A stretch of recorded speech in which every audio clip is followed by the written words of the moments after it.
Hello, welcome to Krafting Kitty. My name is Erin and it is Saturday, so it is time for my weekly roundup. And what is my weekly roundup? It is where I talk about my week, generally in crafting, but sometimes in other news. So let's dive in. So we go through any whips or FOs, works in progress, or finished objects I might have on the week. And I actually did a lot of sewing this week, but have nothing to show you because some of it is being sent off. The others have been claimed by the children.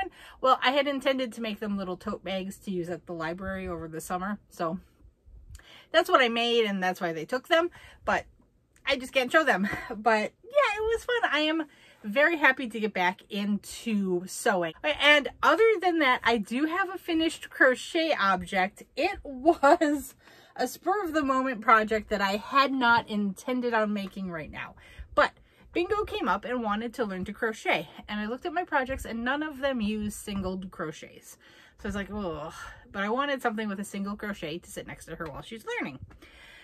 So part of what I need to do is I need to deal with the stash a bit. So I was looking around and she had picked out the giant plush yarn from Joann's, and she had been begging and begging me to make her a blanket out of it.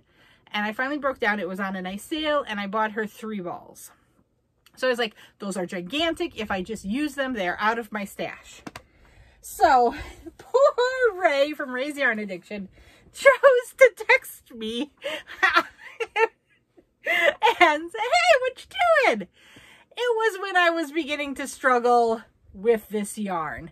I put the labels in my box right here, but it's the big Twist Plush from Joann, 153 yards, 10.5 ounces. I have the color Tutti Frutti, and it's a super bulky 6, they say. The label asks for a 8mm crochet hook. I tried it. I didn't like how stiff the fabric was, so I went up to a 10 for this, which is the largest crochet hook I own. And so my initial thought was, I got 3 balls of it. I thought it would make a nice kid-sized play blanket, throw blanket, something like that.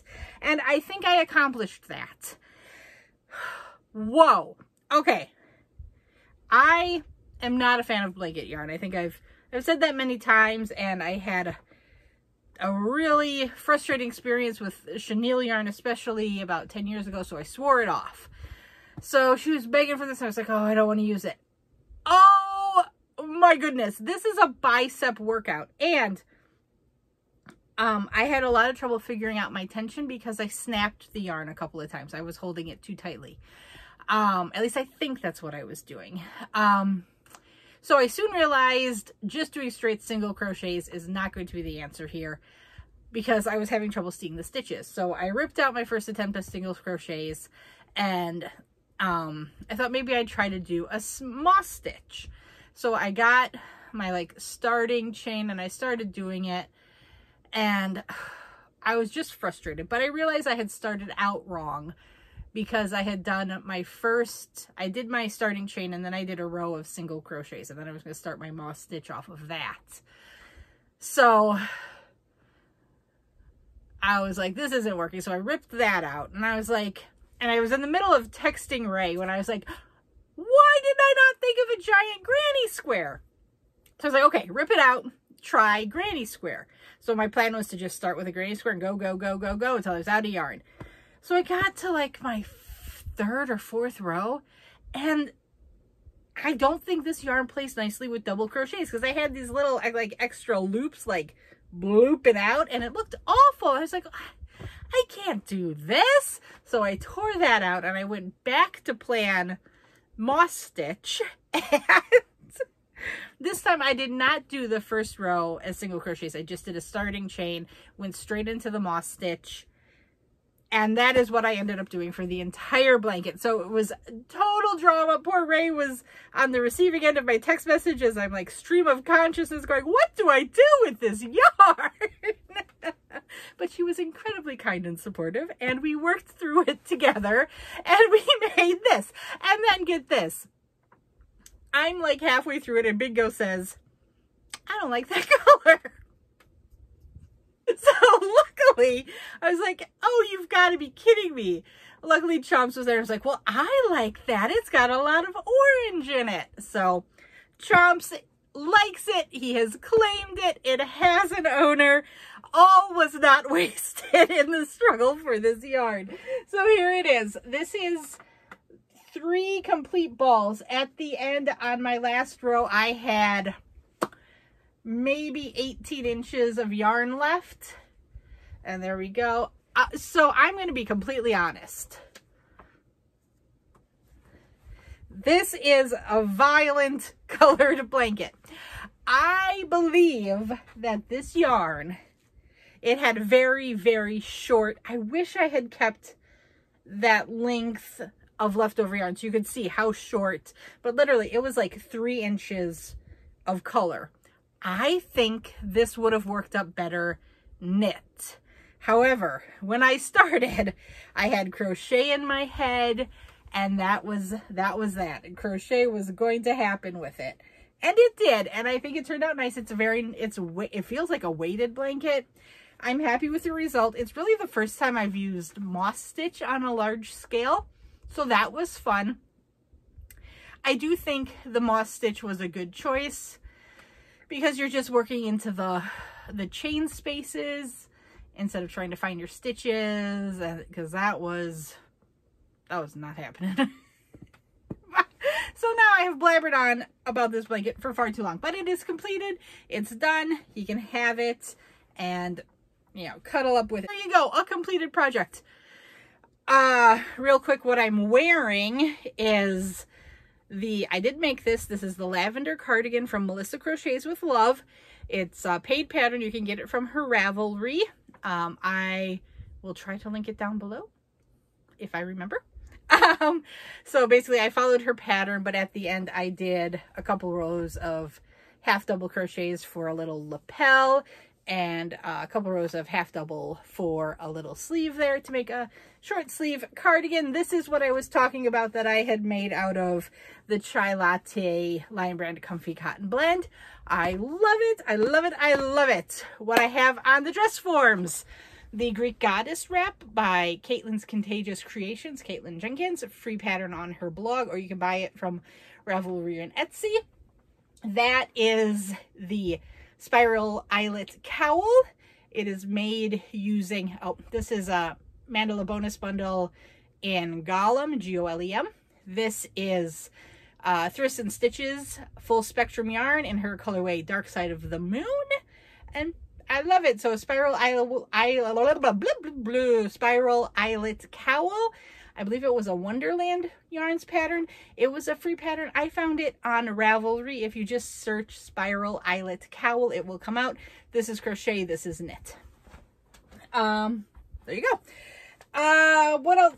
Those are the only completed things I have to show you. In works in progress, I have 1 knit and 2 crochet to show you. Let's do knit first since it's the smallest. I am so close to finishing this sock. So here I am. I have, so you do the toe decrease to 14 stitches on each needle, and then you do a steeper decrease to 8, and then you do Kitchener. I currently have, is it 16? I have 18 stitches, so 2 more rounds of decrease and then do the decrease to 8 and then Kitchener, and it will be done. This will be done for next week, this sock. I adore how this yarn is working up. The stitch definition is amazing. The feel, the stretch, the softness. I love it. Universal Yarns, what were you thinking discontinuing this? So I have a couple of thoughts. What are you thinking discontinuing it? And thank goodness I bought a bunch of it when it was on clearance. So this I got from Ray at Ray's Yarn Addiction. It's the Universal Yarns Allegro. This colorway is Apricot Air. Like I said, it's discontinued, but maybe you can find it from resellers, or maybe you have it in your stash. But I love this yarn. It's fantastic. And I am finding that with shorty socks, I'm using about half the yarn I would expect. So I very easily could make, I believe, a second set of socks out of these 100-gram hanks or balls, or I have more than enough to make the kiddos a pair of socks too. So I am loving that. I prefer shorty socks, and I think that's just a bonus. I totally forgot. I was going to start with my stitch marker of the day. Let me put that label back before I forget.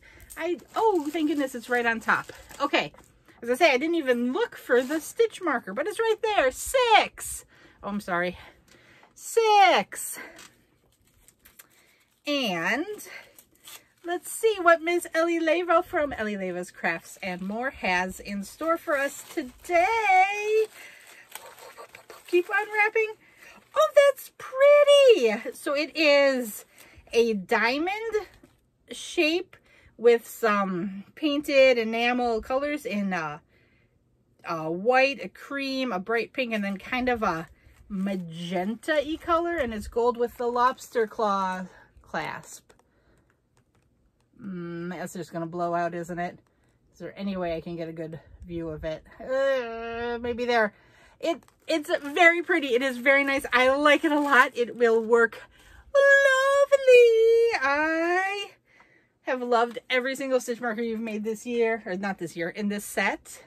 It's been fabulous. So let me get this on my stitch marker holder. And there we go. All 6 thus far. Oh, don't use that hand. There we go. Okay, I should talk about it. I've been trying not to talk about it because I thought it was kind of gross. I didn't want to gross people out. The Band-Aid. I was Monday night sewing, and I prefer to use my rotary cutter and quilter's rulers because then I can kind of mass produce the fabrics for my tote bags. And I know how to handle a rotary cutter. I've been sewing quilting for at least 15 years, and this is the first time something like this has happened to me, and I am so like embarrassed, but it's a cautionary tale for all. I had my hand down, kind of holding the ruler in place. I was moving the rotary cutter in place, and you should always have the rotary cutter locked until you're ready to use it. For some reason, it was not locked, and I raked the blade against my knuckle, and pain and grossness ensued, and we got it taken care of. But that is what happened. That's what happened to the finger. It seems to be healing just fine, but it looks very gross. So for like this, I put a Band-Aid on it, but we're to the point where I need to air it out. So I try to air it out as much as I can. So we're dealing with it. Every once in a while, if I bump it, it really hurts, but I was worried about being able to bend it, and it's bending just fine. Please use your proper safety precautions when using your crafting tools. Ugh. So Brian knew I was in here sewing, and he heard me, you know, start to shout profanities, and he thought I had sewn over my finger or something, but nope. It was the rotary blade, and to top it off, it was a fresh blade. Of course it was, right? It can't be the dull one. Get it? Okay. But I am trying to be more cognizant of not having that front and center in the videos. Hi, lady.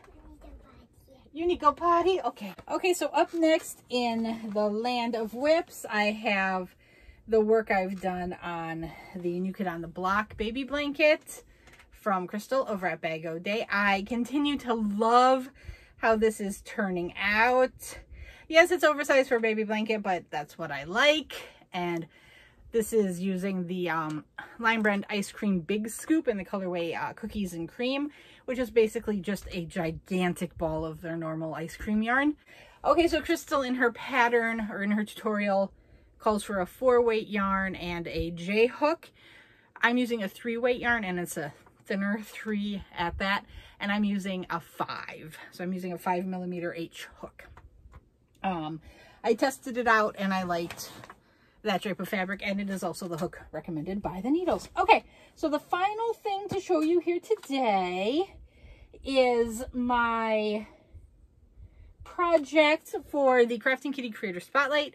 So if you aren't familiar, each month we pick a creator and we highlight their patterns. We celebrate them by doing their patterns or tutorials and sharing them with the group. This month we are doing a new to me creator, Yarn and Chai.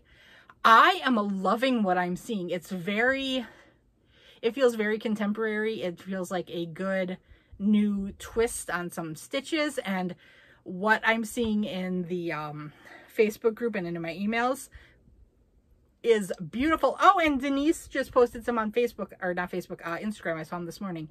So cute.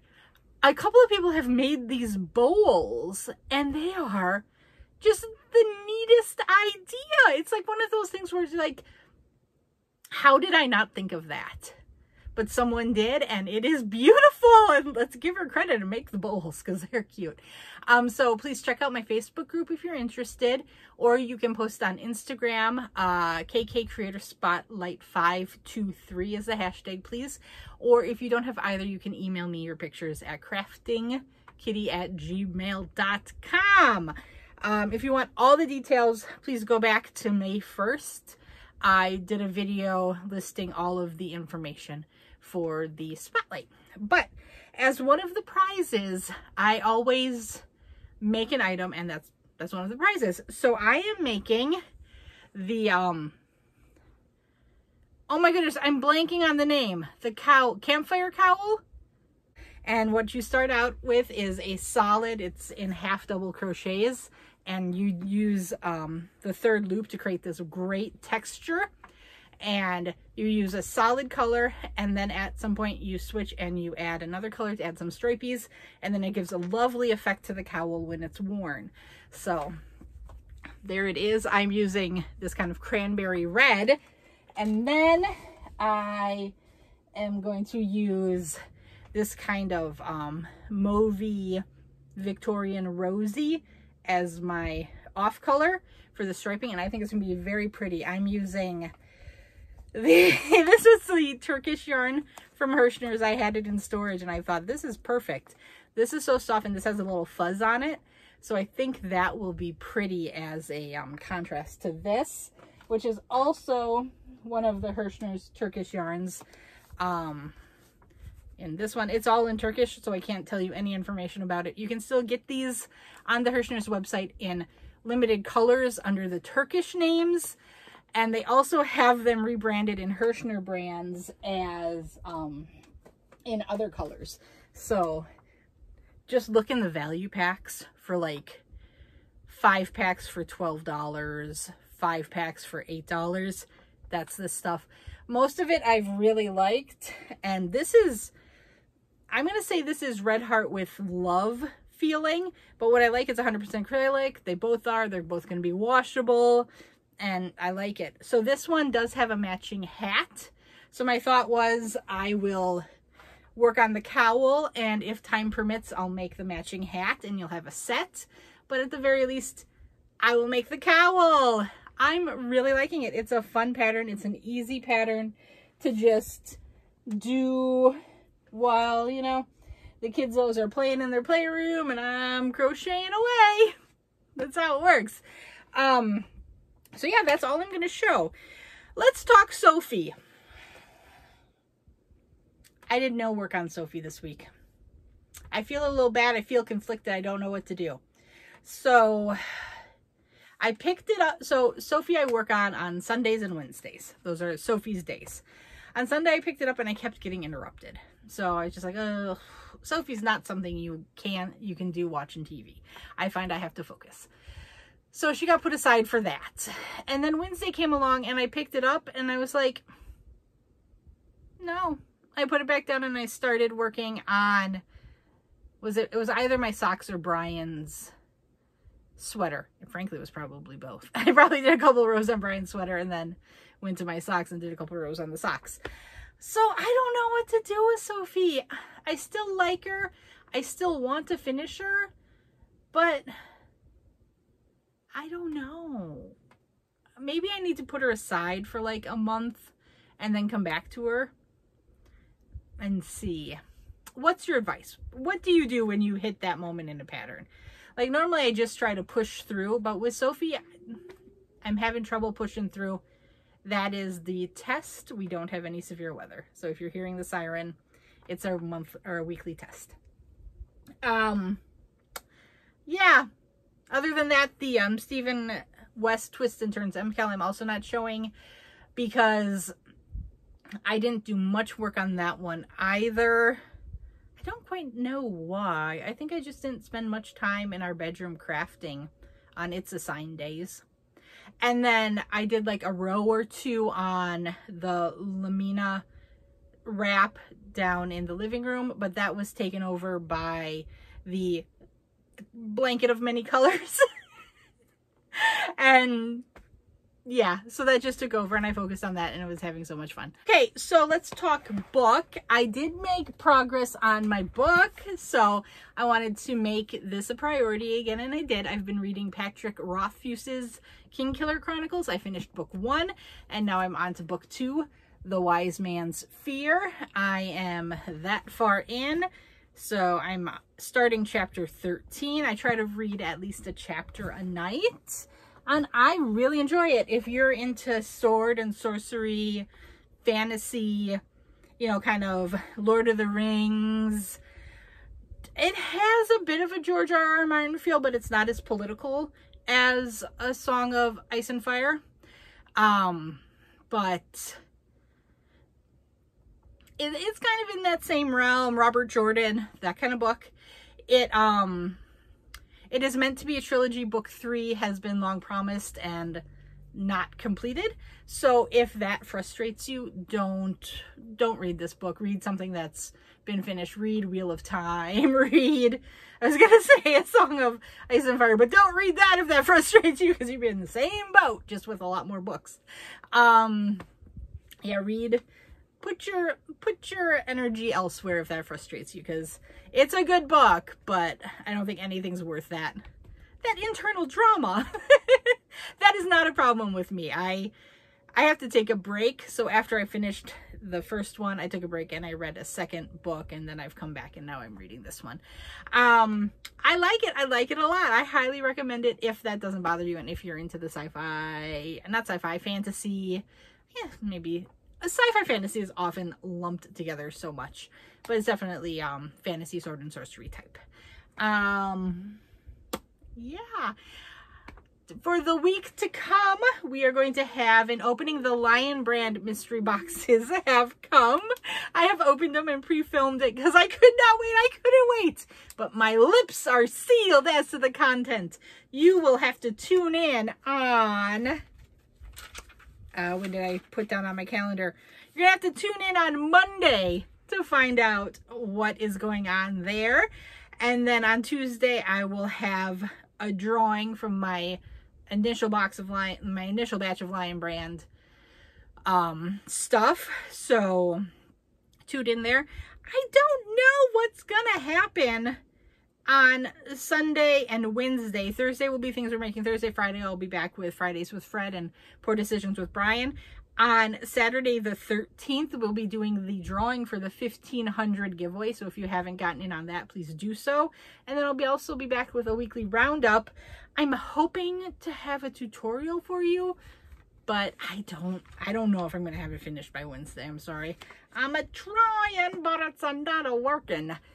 Other than that, I totally, again, forgot to write down anything in my Crojo Corner planner.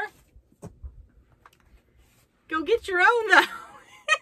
So I do like it. I don't know why I've stopped writing in it. I think I'm going to turn off this video and just do it now so it doesn't slip away. I think that's what happens, is I have it in my hand, and I had been doing it right away, either before or right after I filmed. And I stopped doing that. You know, I'd stop filming, turn it off, gather the things, get things put back away, and just wander away and just not come back to the book like I thought I would. So I'm going to just do it now after I sign off here. Other than that, I think we're good to go. I will see you later. Bye-bye.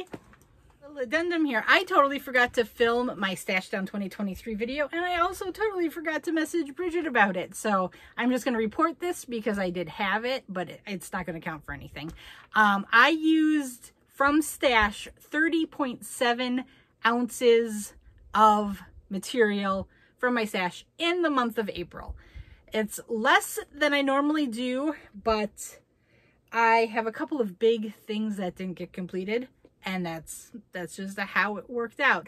And I had things that came in surprisingly late. This cowl, oh, come on. There we go. This cowl only took 1 ounce of fiber. 1 ounce of yarn is in that. This took the whole cake, but yeah, it just wasn't a lot of big, heavy projects. It was small things, hair ties, headbands, that kind of thing. And that's just how it works sometimes. But yeah, in case you were curious, 30.7 ounces of product moved out of here. Okay, talk to you later. Bye-bye.